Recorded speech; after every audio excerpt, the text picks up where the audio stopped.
2019ஆம் ஆண்டு நடந்தப்படக்கூடிய இந்த பொள்ளாச்சி பாலியல் வழக்கான தீர்ப்பு வந்து இப்ப நந்தினி தேவி அவர்கள் 9 பேருமே குற்றவாளி அப்படிங்கிற ஒரு தீர்ப்பை முன் வச்சிருக்காங்க. எந்த மாதிரியான தண்டனைகள் அப்படிங்கிறது 12 மணி அளவில் வெளியாகும்னு சொல்லியிருக்காங்க. இதை நீங்க எப்படி பாக்குறீங்க?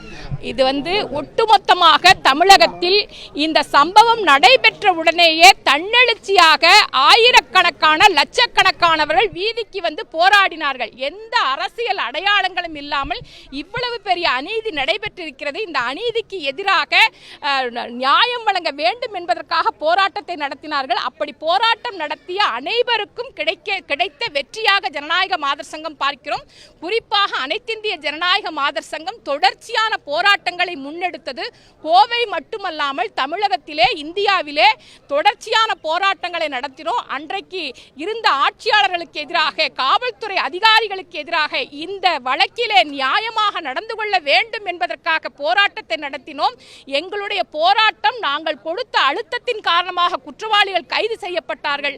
6 ஆண்டுகளுக்கு பிறகு இந்த சட்டத்தை, இந்த நீதிமன்ற தீர்ப்பு என்பது வந்திருக்கிறது. நீதிமன்ற தீர்ப்பை நாங்கள் வரவேற்கிறோம்.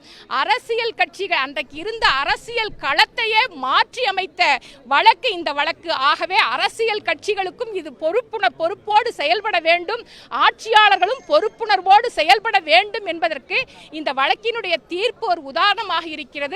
12 மணிக்கு வந்து தண்டனை விவரங்கள் அறிவிக்கப்படும் என்று சொல்லி இருக்கிறார்கள்.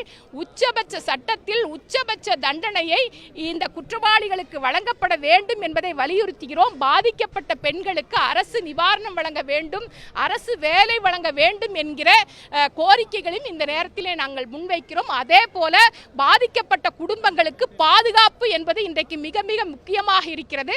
ஆகவே பாதிக்கப்பட்ட குடும்பங்களுக்கு பாதுகாப்பை தமிழக அரசு வழங்க வேண்டும் என்ற கோரிக்கையை வலியுறுத்துகிறோம். இந்த 9 பேருக்குமே என்ன மாதிரியான ஒரு தண்டனைகள் வழங்கப்படலாம் அப்படின்னு எதிர்பார்ப்பு எழுந்திருக்கு? ஏன்னா 12 மணி அளவில் சொல்றேன்னு சொல்லி நீதிபதி அவர்கள் நந்தினி தேவி சொல்லியிருக்காங்க. எந்த மாதிரியான தண்டனைகள் வந்து எதிர்பார்க்கப்படுது மேம்? தமிழக அரசு வழக்கறிஞர் சில பரிந்துரைகளை வழங்கி இருக்கிறதாக சொல்லி இருக்கிறாங்க.